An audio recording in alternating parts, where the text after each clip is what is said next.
Boa noite, amada igreja. Vamos dar início a mais um culto ao Senhor, onde juntos nós podemos cantar ao Senhor, ouvir da sua palavra.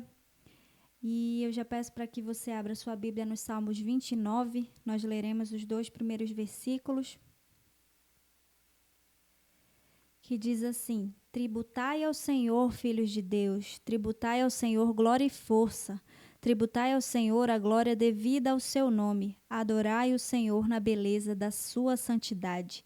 Vamos fazer isso também agora através de cânticos. Vamos louvar ao Senhor, cantando da sua maravilhosa graça. Maravilhosa graça, teu amor que não falha, tomou o meu lugar, levou a minha cruz, teu sangue me salvou, minha dívida pagou. Jesus, eu canto, porque hoje livre sou.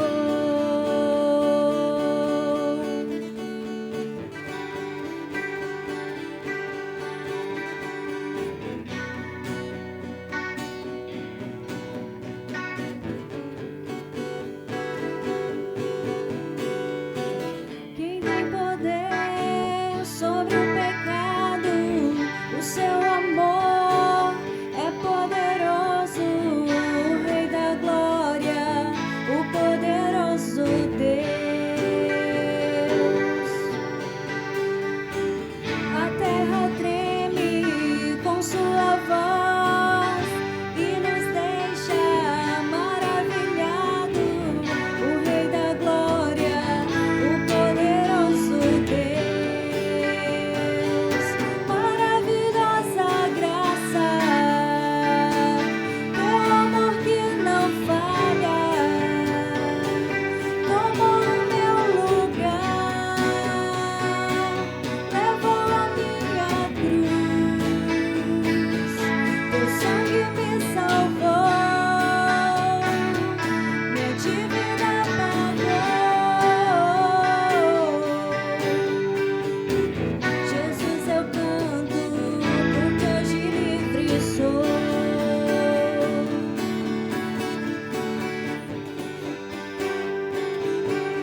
Senhor, exaltando o seu santo nome, dizendo que Ele é digno, que santo é o Senhor.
Nós te louvamos, Pai, porque nós podemos cantar ao Senhor, nós podemos cultuar ao Senhor, reunidos como teu povo.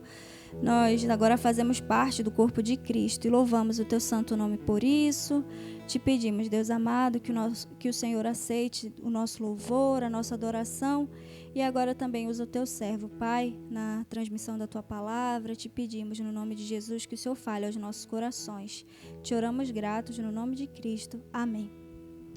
Louvado seja o nome do Senhor nosso Deus, graça e paz da parte do nosso Deus e Pai, e o nosso Salvador Jesus Cristo sejam multiplicadas sobre a sua preciosa vida e família. Uma vez mais aqui estamos para servir ao Senhor nosso Deus, usando a tecnologia que providencialmente, soberanamente Deus coloca à nossa disposição, e nós somos gratos ao Senhor Deus por tudo quanto Ele tem realizado, e de modo especial, no exercício da sua bondade e graça, nos dando a bênção, o privilégio de usarmos estes instrumentos para promovermos a edificação da igreja e sermos edificados mutuamente. Eu desejo que você seja enriquecido com o conhecimento da palavra, e antes de abrir o texto bíblico para a nossa edificação, eu quero voltar a falar aqui do novo cada dia do mês de agosto.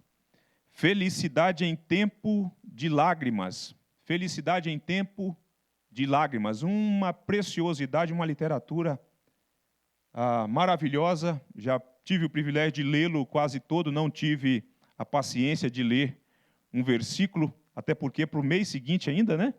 Mas eu já comecei a lê-lo para saber o que nós iríamos ofertar às pessoas, embora eu já tivesse a certeza de que seria algo precioso. Mas eu sempre procuro fazer isso antes de distribuir essa literatura. Então, se você quiser passar aqui na IPG2, tem pessoas aqui 24 horas, durante o dia todo, durante a noite.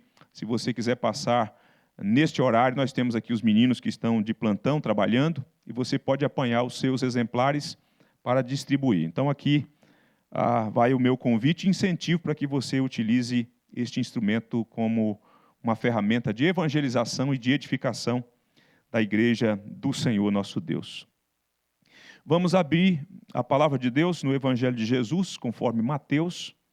Hoje nós vamos falar da doutrina que fala da lei de Deus. Da lei de Deus é o capítulo da nossa confissão de fé de Westminster, da lei de Deus.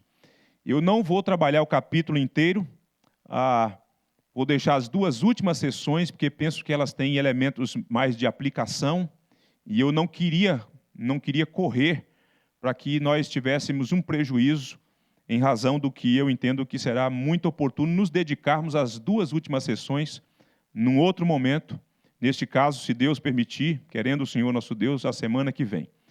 Hoje nós vamos ficar na sessão de número 1 até a sessão de número 5, nós vamos dar conta delas e vamos deixar a de número 6 e 7 para a semana que vem. Mateus capítulo 5, versículo 17 e versículo de número 18. Os nossos lábios, ou os lábios do nosso Senhor Jesus, pronunciaram estas palavras que diz assim: não penseis que vim revogar a lei, ou os profetas. Não vim para revogar, vim para cumprir.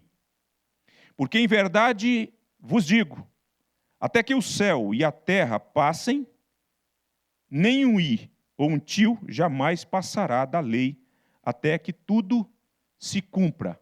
Louvado seja o Senhor nosso Deus. Para início de conversa nesse nosso estudo dessa noite, eu quero começar com o pensamento de um pastor precioso, de saudosa lembrança, memória, Russell Shedd, um homem precioso que deu uma contribuição maravilhosa para o reino de Deus e para a igreja evangélica brasileira. No seu livro Lei, Graça e Santificação, ele começa essa obra, que é uma obra preciosa, muito prática, muito gostosa de ler, edificante. Ele começa dizendo o seguinte: mais cedo ou mais tarde, todo homem que pensa fará a seguinte pergunta. E a pergunta é: como posso saber o que é certo? Russell Shedd, então, diz que todo homem que pensa, em algum momento da vida, ele vai fazer essa pergunta: como posso saber o que é certo? Eu fico pensando a relevância dessa colocação do Shedd, né, nesse mundo plural, quando as pessoas caminham dentro de um viés relativista, em que as pessoas não sabem onde encontrar o que é certo. Porque há várias fontes nas quais elas bebem e querem referendar as suas convicções a partir desse mundo plural e relativista. E aí Shedd, ele prossegue e diz que a resposta a essa pergunta emerge da Escritura. E ele responde então: Deus revela o certo e o errado na Bíblia.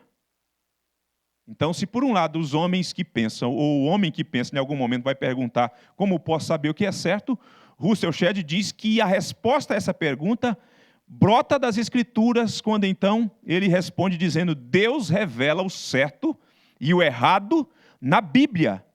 Se nós queremos saber e conhecer a vontade de Deus, é preciso ir ao livro santo. É preciso voltar o nosso olhar para as Escrituras Sagradas, a palavra de Deus. Daí a importância da lei moral, porque a lei moral tanto vai revelar para nós o que é certo e o que é errado, o que eu devo fazer e o que eu não devo fazer, o que Deus me chama para fazer e o que Deus me proíbe fazer. Nós vamos encontrar isso na palavra de Deus e de modo mais condensado na lei moral. E se você quiser preferir, nós podemos falar no Decálogo. Agora veja só, dito isto, usando essa fala do Shedd para a nossa introdução, nós vamos então à primeira sessão, que começa assim: Deus outorgou a Adão uma lei, como um pacto de obras. Por este pacto, Deus o obrigou, bem como toda a sua posteridade, isto é, a sua descendência, uma obediência, primeiro, pessoal, inteira, exata e perpétua. Prometeu-lhe a vida sob a condição de ele cumprir a lei. E o ameaçou com a morte caso ele a violasse. E dotou-o com o poder e capacidade para guardá-la. Olha só que preciosidade, irmãos, minhas irmãs, que preciosidade o modo como esses irmãos introduziram o capítulo que fala da lei moral, da lei de Deus. Então nós vamos trabalhar essa sessão, mas antes de essa sessão, eu quero recorrer ainda aos nossos símbolos de fé, de modo particular, o breve catecismo comentado, o breve catecismo comentado. E ele começa com a pergunta sobre esse tema também. Ele pergunta o seguinte: o que revelou Deus no princípio ao homem? Veja só que ele faz uma pergunta relacionando a esta primeira sessão da confissão. O que revelou Deus no princípio ao homem como a sua regra de obediência? O catecismo comentado, então, responde: a regra de obediência revelada a Adão, no estado de inocência, nós já vimos esse conceito aqui no outro momento, e a toda a raça humana nele, além do mandamento especial de não comer do fruto da árvore do conhecimento do bem e do mal, foi a lei moral de Deus. O breve catecismo comentado diz sobre este mesmo assunto. Ele prossegue ainda com uma segunda pergunta, que aí ele vai perguntar o seguinte: o que é a lei moral? O que é a lei moral? A lei moral, a resposta. A lei moral é a declaração da vontade de Deus à raça humana. Veja só que ele vai expandindo. Então não é só para Adão, é Adão e a sua descendência. E aqui ele já usa um conceito geralzão mesmo, dizendo que é para a raça humana, indiferente da fé, do credo, dirigindo e obrigando a todos a sua obediência pessoal, perfeita e perpétua, no íntimo e na disposição de todo ser, alma e corpo, no cumprimento de todas aquelas obrigações de santidade e retidão devidas a Deus e ao homem, prometendo vida, se cumprida, e ameaçando de morte, se quebrada. Então, o nosso catecismo vai nessa mesma direção. Há dois extremos que nós precisamos evitar quando a gente vai tratar dessa matéria que diz respeito à lei moral, à lei de Deus. O primeiro extremo que eu quero pontuar aqui, eu gostaria que você prestasse bastante atenção nisso, que é um cristianismo antinomista. Nós precisamos fugir dessa praga que vem dentro desse bojo, desse contexto religioso, cultural, que é um cristianismo antinomista. O cristianismo antinomista é aquele cristianismo em que nós vemos traços da libertinagem, de pessoas que, em nome da graça de Deus, despreza a lei de Deus, despreza as normas de Deus, despreza a revelação santa de Deus contida nos mandamentos, que nos chama para uma responsabilidade.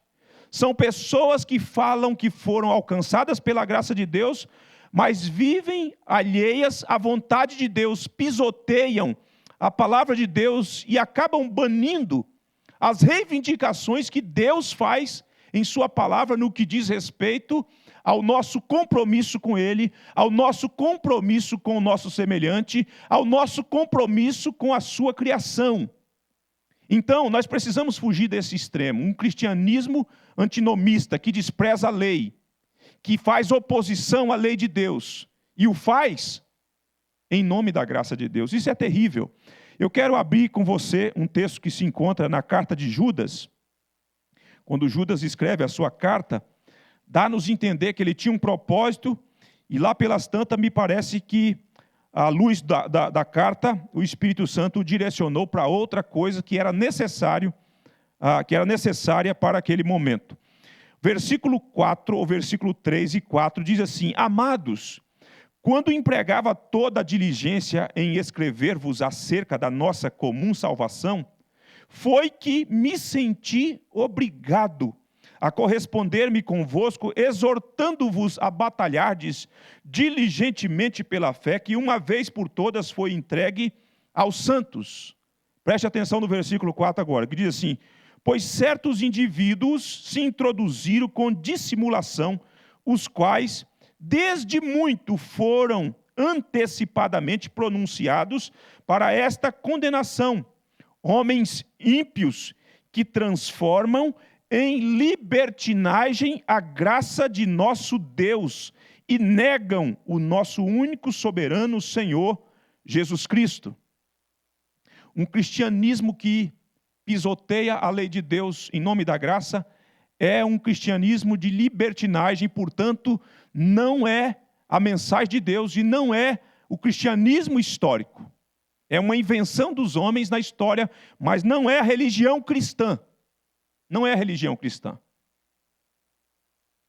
Eu assistia um filme ontem com minha esposa e meu filho, um filme interessante, falando de coisas que tratam de relacionamento, de família, etc. e tal.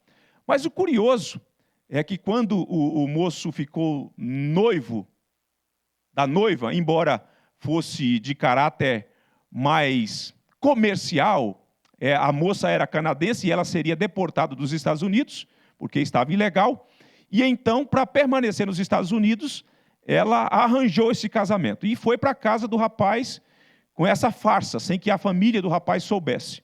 Mas o curioso é que lá a mãe dele e a avó dele prepararam o quarto para que pudessem dormir. Veja só, eles não eram casados, eles eram noivos. E aí, curiosamente, quando eles adentraram e foram apresentar a casa e o quarto, a moça perguntou assim: e onde é o quarto de fulano, do rapaz, no caso? E a vovó e a mãe do rapaz disseram: mas que isso? Nós sabemos que vocês namoram e são noivos e vocês dormem juntos. Nós entendemos isso perfeitamente. Essa sociedade é liberal, né?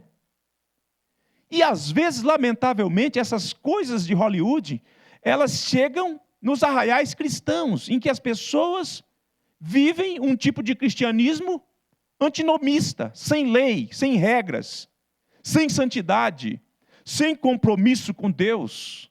Isso é uma lástima. Essas coisas que acontecem no mundo vai sendo importado para o meio da igreja e nós nos acostumamos, e o pior, nós justificamos tais práticas dizendo que, uma vez que nós fomos alcançados pela graça, não tem mais por que observar a lei de Deus. Isso é uma libertinagem. Isso são traços de pessoas que se enquadram na linguagem que Judas usa, que transformam em libertinagem a graça de Deus. Não faça isso com a graça de Deus. Essa graça lhe é concedida gratuitamente, mas ela custou muito caro a uma pessoa. Ela custou sangue, ela custou a vida do Senhor Jesus na cruz do Calvário. Esse extremo, nós precisamos fugir dele quando a gente vai tratar da lei. O segundo, tão pernicioso quanto este, é um cristianismo legalista. A primeira corrente pisoteia a lei, despreza a lei, trata com desdém a lei de Deus em nome da graça.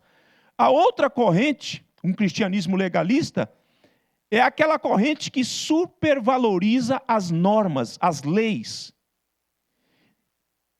O que é pior, valoriza mais as normas e as leis em detrimento de Deus e da graça de Deus.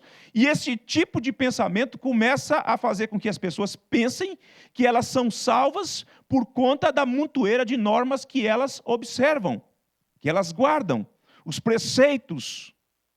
Então, são aquelas pessoas que amam mais as normas e pensam que são salvas por conta das normas, por conta das regras, das muitas regras.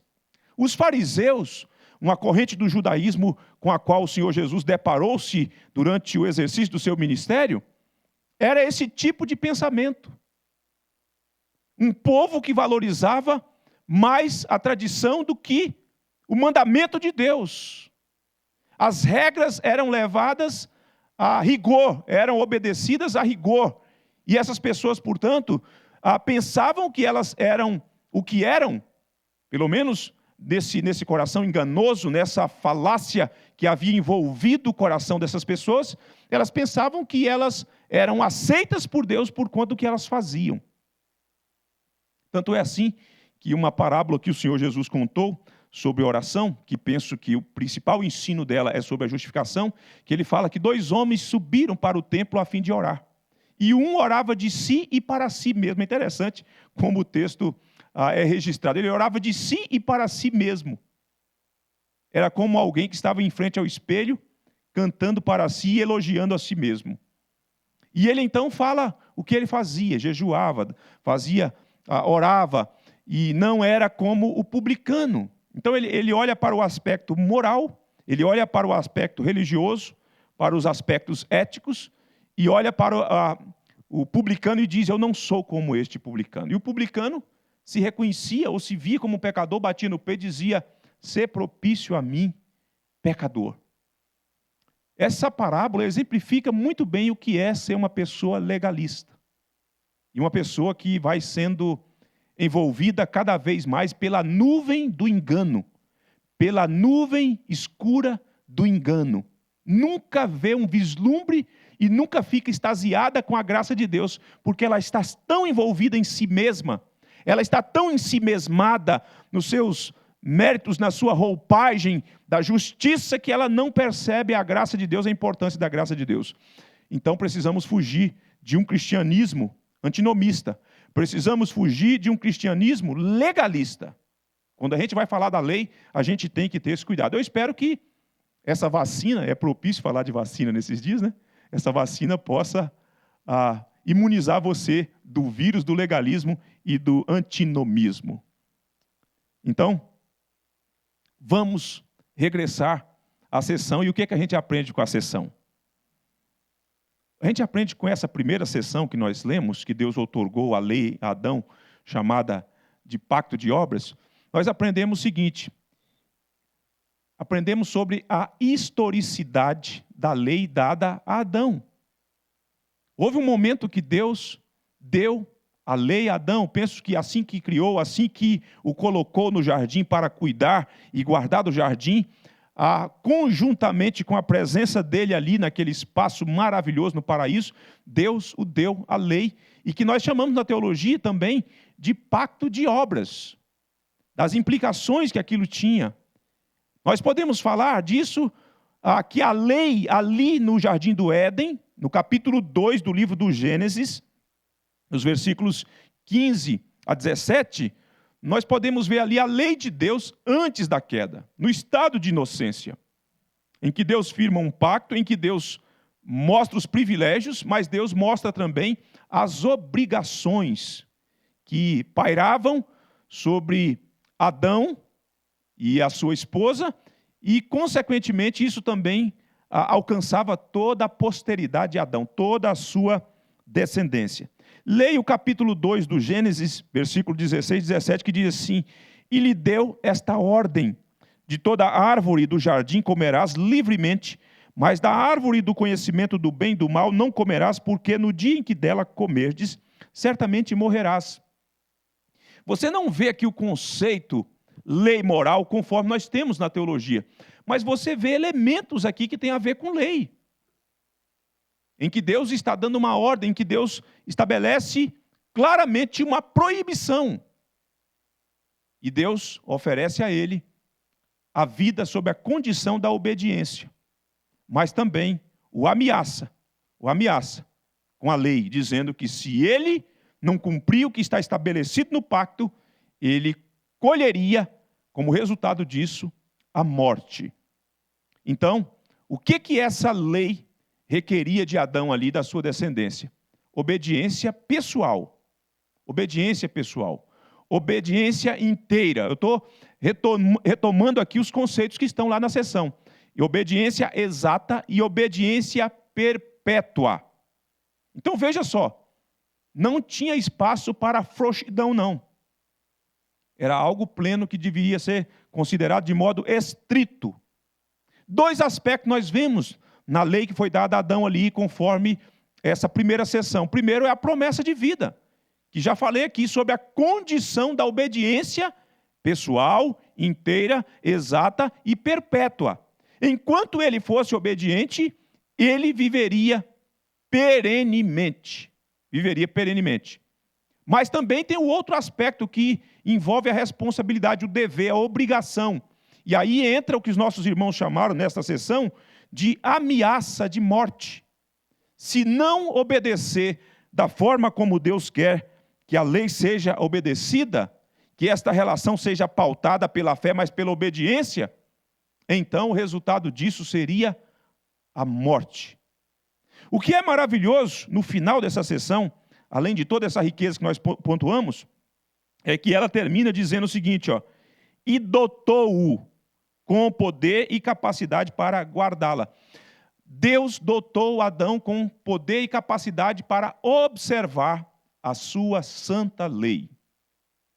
Deixa eu te dizer uma coisa, Deus só pede de mim e de você o que nós temos condição de fazer. E daí talvez você fale assim, pastor, mas hoje na queda a coisa fica difícil. É por isso que nós temos o segundo Adão, que cumpre por mim e por você. Mas tem muitos outros aspectos que Deus nos chama, porque Ele dota você disso, para fazer com capacidade. Por exemplo, quando Deus fala com você, por meio da palavra, como falou com Josué, ser forte e corajoso, para você ter coragem diante de coisas que amedrontam você, é porque Deus te dotou deste elemento da coragem, para encarar os desafios. Quando Deus te chama para confiar nele, para exercitar a fé, Ele o faz porque Ele já te concedeu a fé. Eu estou fazendo uma analogia com aquilo que aconteceu com Adão, muito embora seja um caso bastante particular, mas para mostrar implicações dos imperativos da palavra de Deus. Quando Deus chama você para fazer certas coisas, Ele o chama porque Ele te deu condição e capacitou você a assim proceder. Deus não vai requerer uma coisa de você sem que você tenha condição de fazer. Deus não vai querer algo de você que você não tenha condição de dar. Então Deus exige isso, ou exigiu isso de Adão, mas Deus antes havia habilitado, Ele tinha plenas condições de ser obediente da forma como Deus estava requerendo. Vamos à segunda sessão, que prossegue dizendo assim, esta lei, depois da queda do homem, continua sendo uma perfeita regra de justiça. Ô meus irmãos, que preciosidade, que maestria desses irmãos trazer esse conceito. Uma perfeita regra de justiça. Há muitos conceitos, por exemplo, no direito, que não são extraídos da formulação de todo o conjunto das leis do direito do Império Romano, não.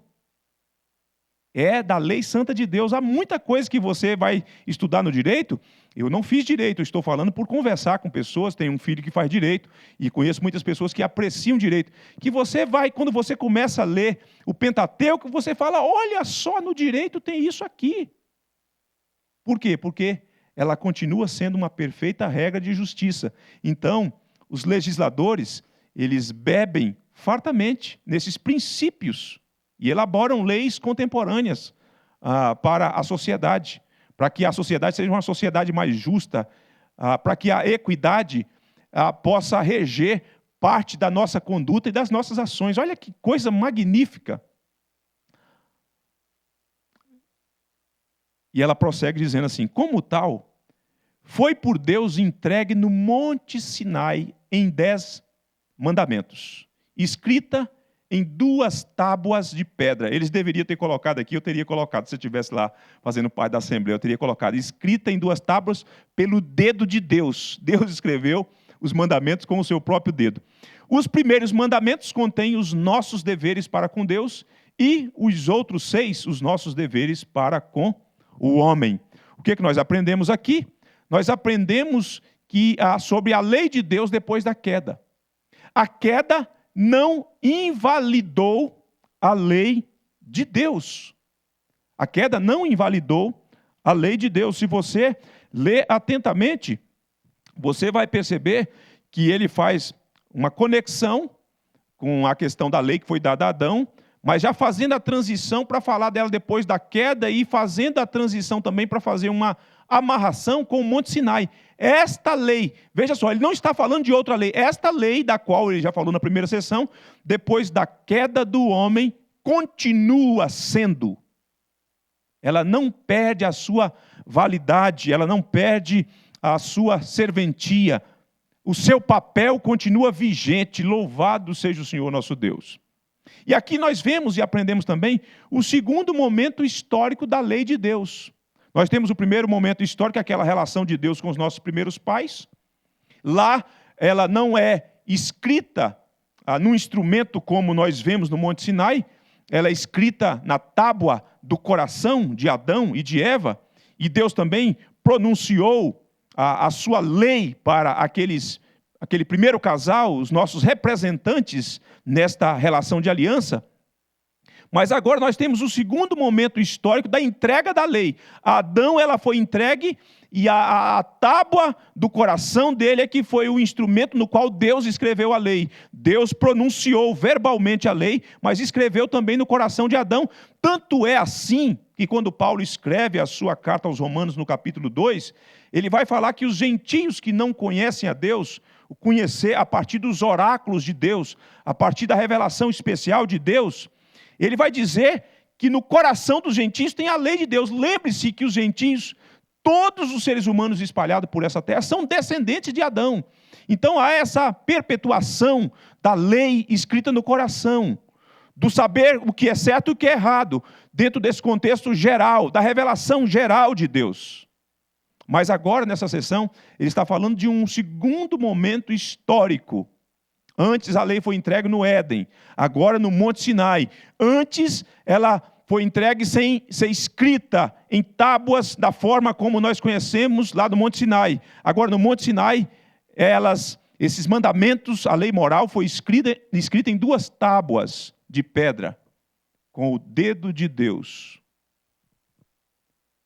que fez cada palavra, falando da nossa responsabilidade para com ele e para com o nosso semelhante. E aí nós chegamos às 2 facetas do decálogo, ou dos 10 mandamentos. Nossa obrigação para com Deus e a nossa obrigação para com o nosso semelhante, que está condensado no capítulo 20 do Êxodo, versículo 1 a 17, que diz assim, ó: Então falou Deus todas estas palavras: Eu sou o Senhor teu Deus, que te tirei da terra do Egito, da casa da servidão.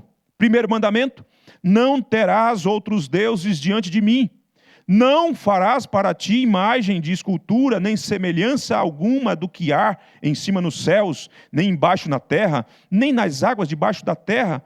Não as adorarás, o segundo mandamento, nem lhes darás culto, porque eu sou o Senhor teu Deus.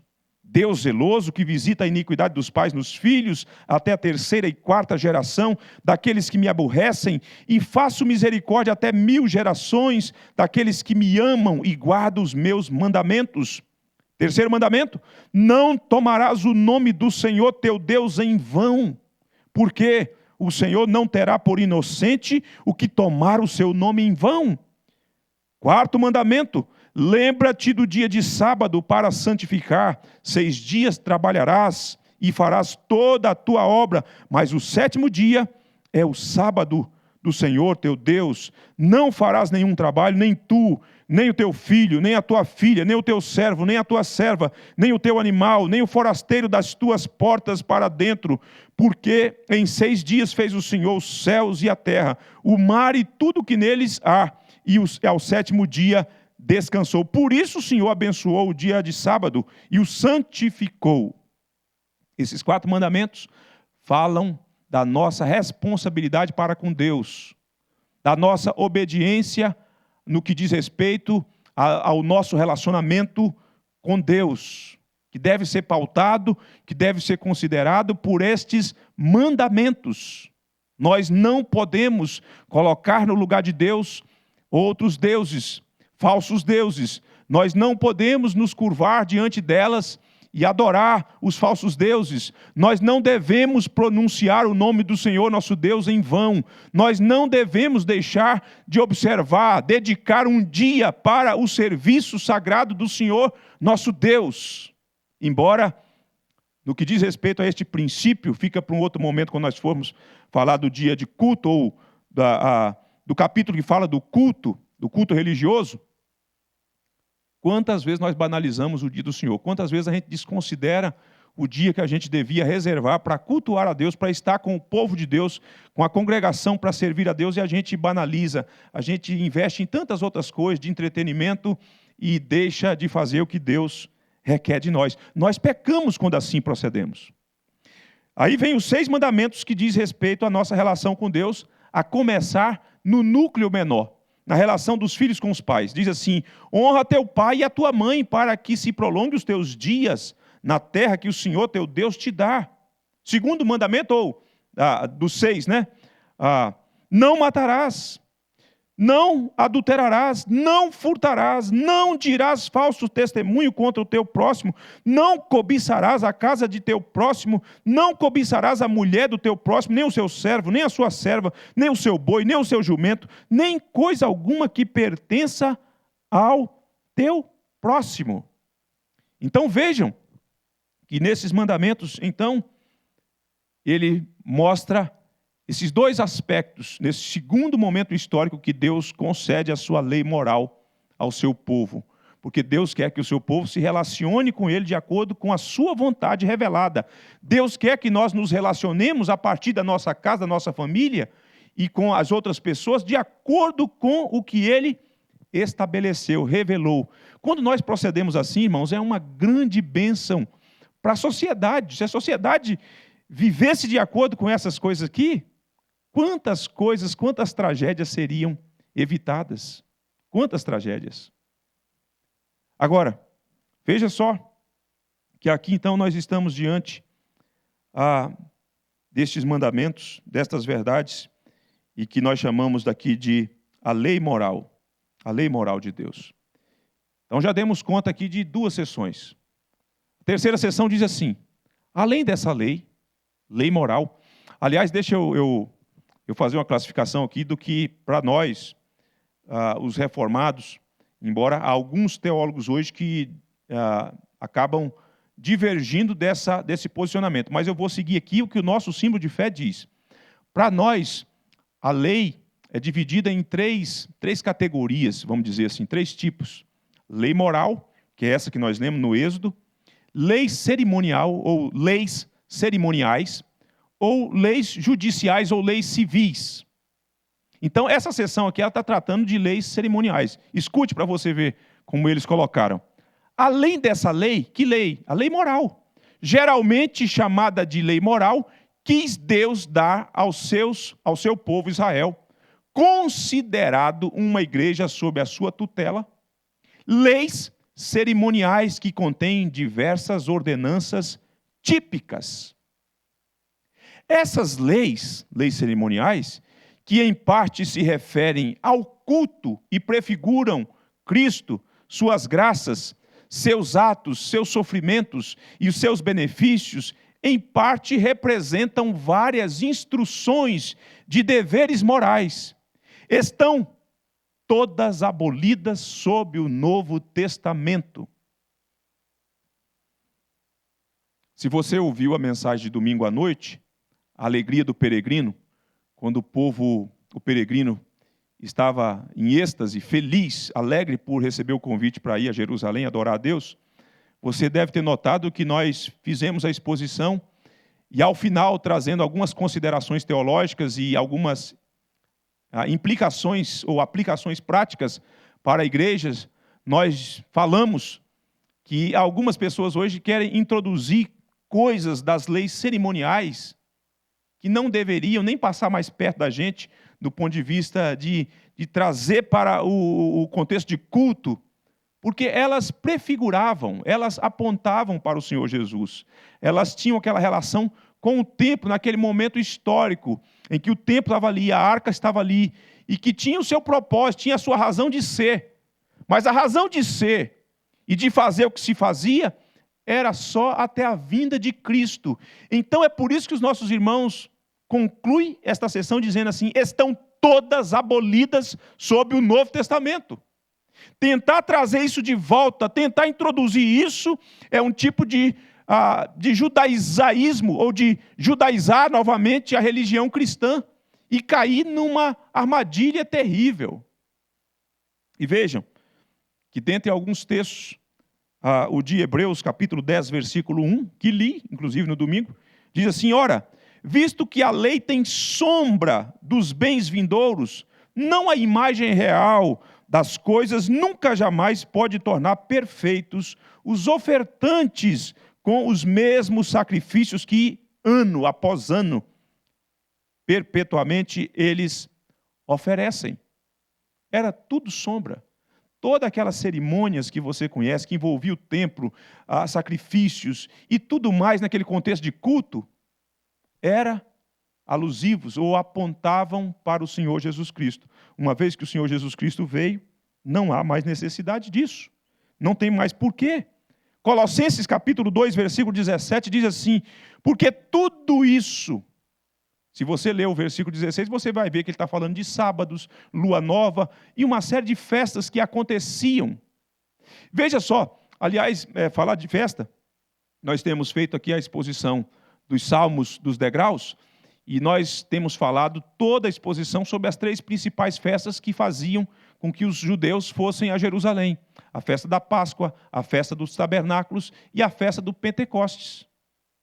Nessa lógica da redenção, da manifestação de Cristo, encarnação de Cristo, crucificação, sepultamento, ressurreição de Jesus e ascensão de Jesus, a última festa que foi celebrada dentro dessa ótica da execução, da plenificação do reino de Deus em Cristo, foi o Pentecostes, porque o Espírito Santo veio e fez da igreja templo de Deus. Então veja só, rompeu, terminou definitivamente todas aquelas leis cerimoniais. Acabou. Não tem mais que ficar passando por todos aqueles ritos. É uma lástima que às vezes a gente introduz, inclusive, conceitos, que tem a ver com aquele antigo modo que tinha o seu papel. Volto a dizer, historicamente tinha o seu papel. E encerra o seu papel, cumpre a sua finalidade, seu propósito em Cristo. Mas quando às vezes a gente escuta, inclusive na igreja evangélica brasileira, sobre os levitas, e uma série de coisas, de vestimentas. Há, inclusive no Brasil, em São Paulo, um templo de Salomão. Que bobagem! Que afronta ao sacrifício de Cristo.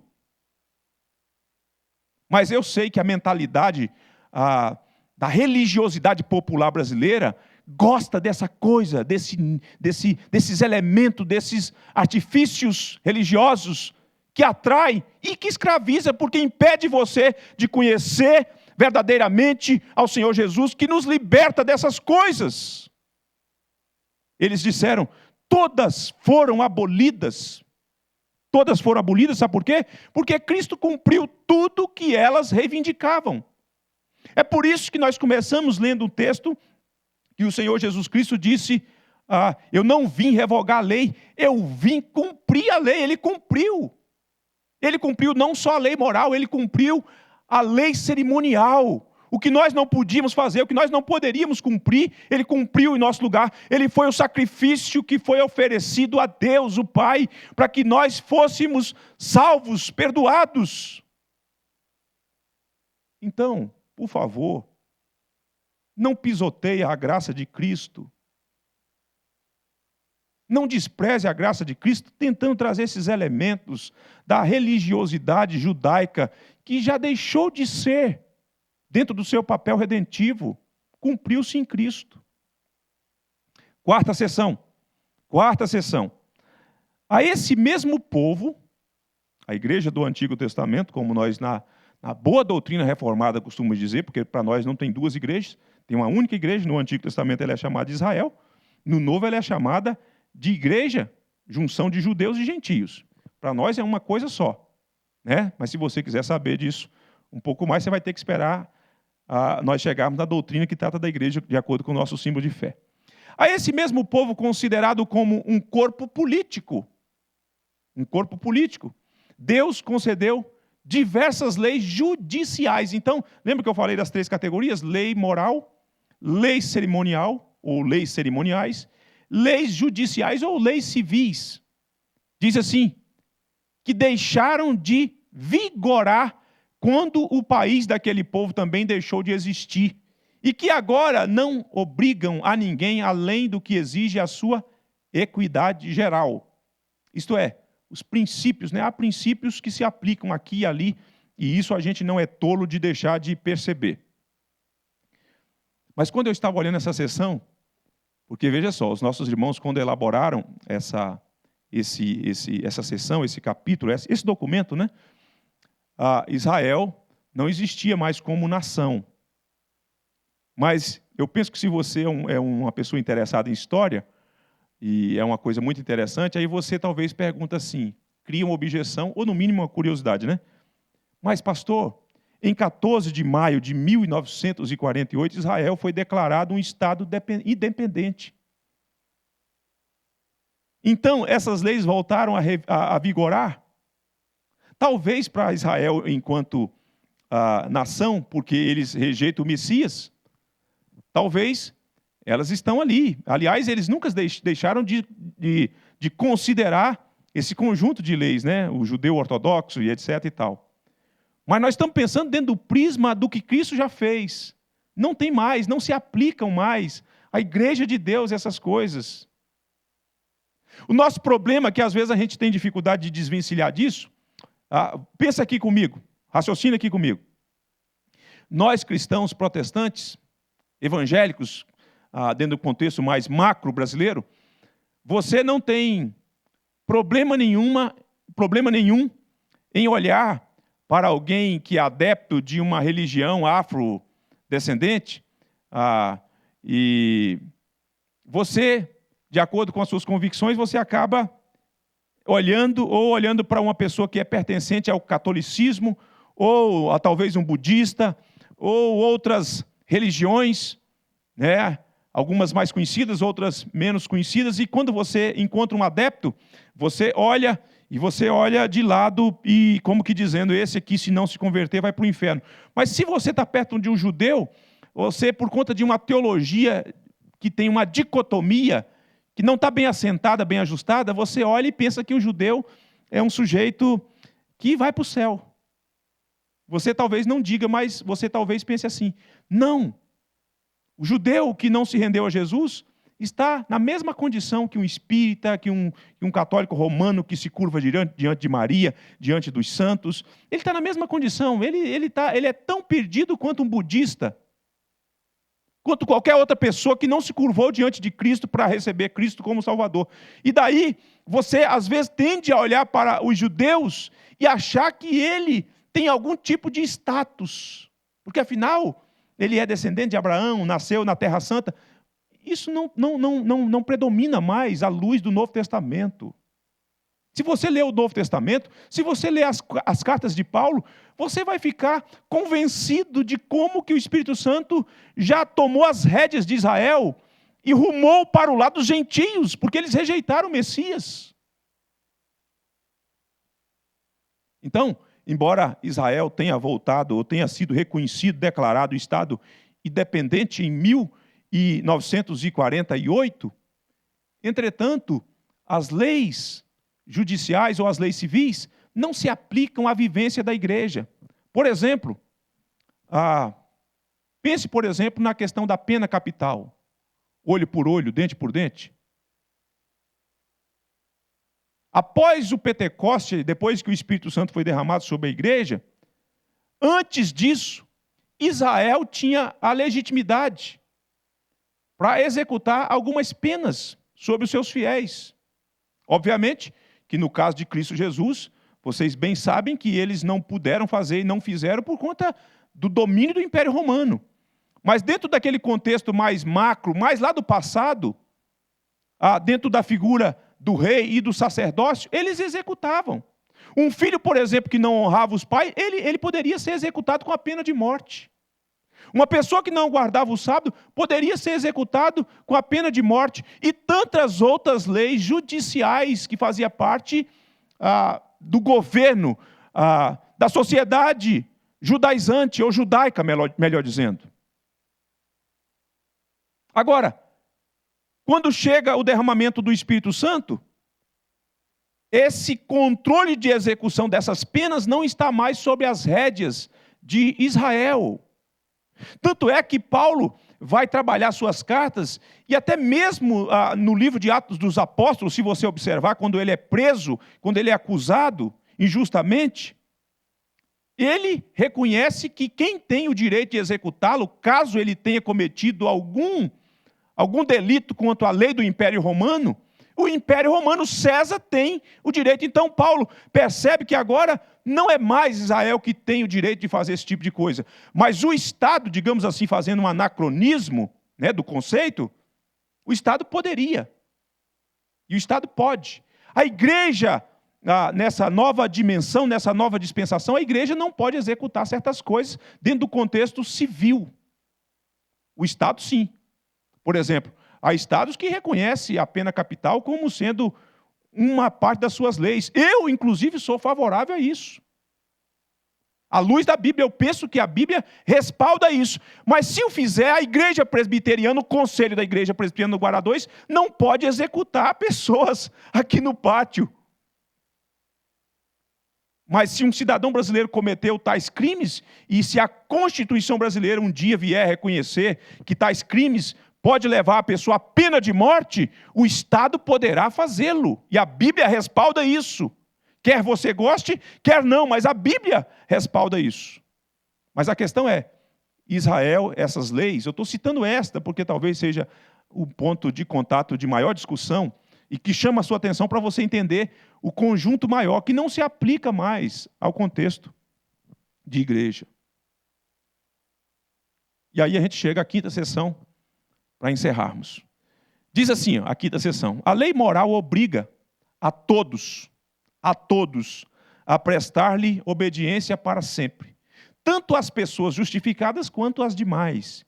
E isto não somente por causa da matéria nela contida, mas também pelo respeito à autoridade de Deus, o Criador, que a deu.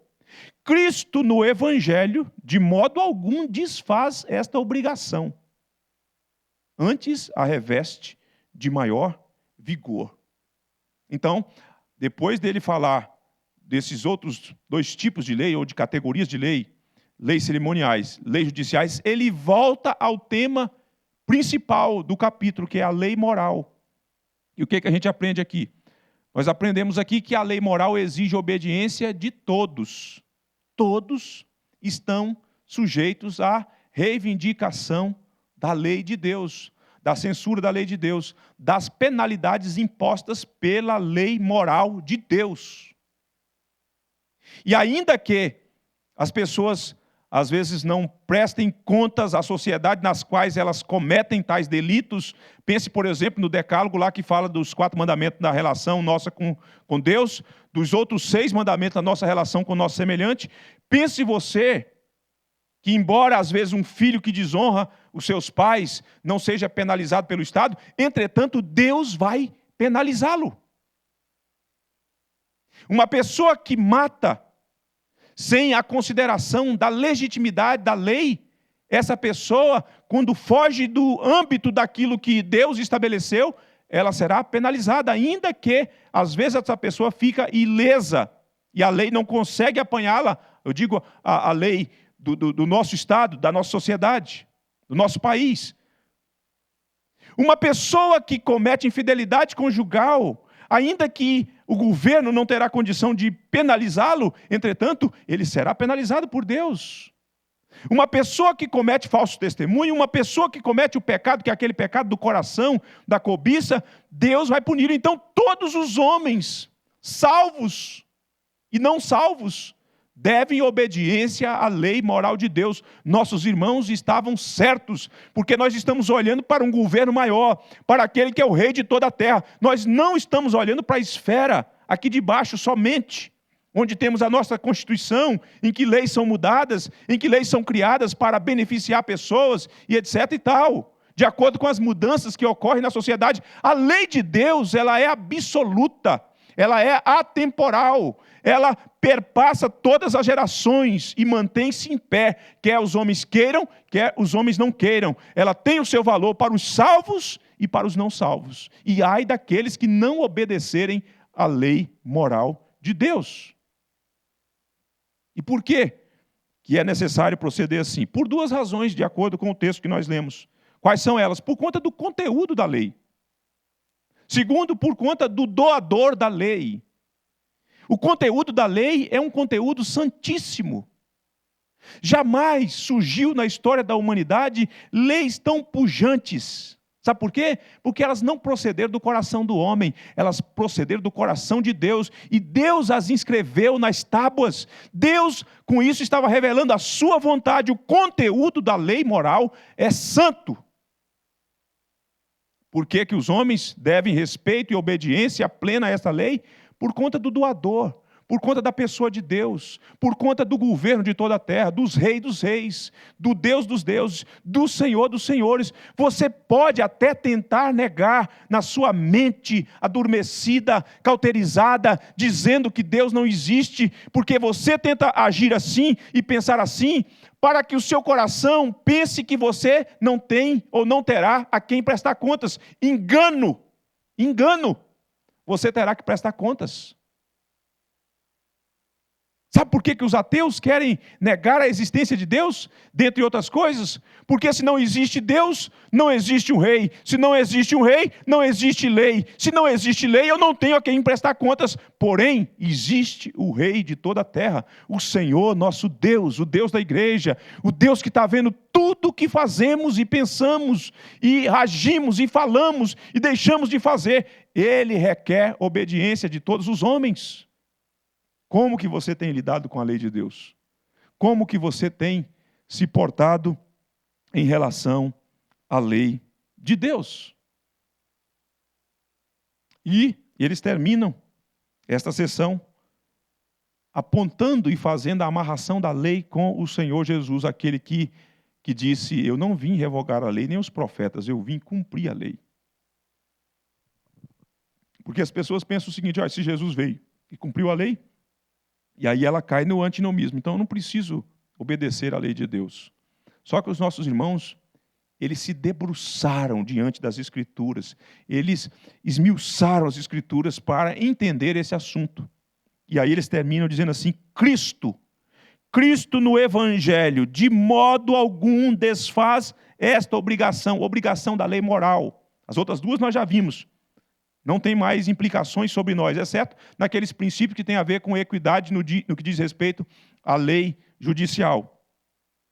Cristo, no Evangelho, de modo algum desfaz esta obrigação da lei moral. Antes, a reveste de maior vigor, diz as Escrituras. Eu quero aqui citar 2 exemplos em que Cristo aprofunda a implicação e o significado da lei de Deus. Eu quero voltar ao texto de Mateus, lá onde nós começamos. Eu fazia a minha leitura devocional ontem com minha esposa e meu filho João, e nós estávamos lendo exatamente essa porção do capítulo 5. E eu vou ler só o trechinho que eu quero repartir aqui, de 2 casos, de 2 situações que Jesus aprofunda. Veja só, versículo 21 ao 22. Sobre a questão do homicídio, do mandamento que está lá no decálogo, não matarás. Veja só que aqui ele aprofunda. Então Cristo não anula, conforme nossos irmãos entenderam muito bem. Ele não desfaz a obrigação, antes a reveste de maior rigor, ou maior vigor. Diz assim: ouvistes que foi dito aos antigos, não matarás. E quem matar está sujeito a julgamento. Eu, porém, vos digo que todo aquele que sem motivo se irá contra seu irmão estará sujeito a julgamento. Jesus aprofunda aqui. Às vezes a gente pensa que matar é dar um tiro no cara, dar uma facada, sei lá, alguma coisa assim que a gente vê acontecendo aí, e talvez você já até teve vontade de fazer esse tipo de coisa, seu pecador, como eu também. E aí você pensa que isso sim, isso seria violar o mandamento. Cristo está falando não. Quando você fica irado com alguém, Cristo considera isso também como um homicídio.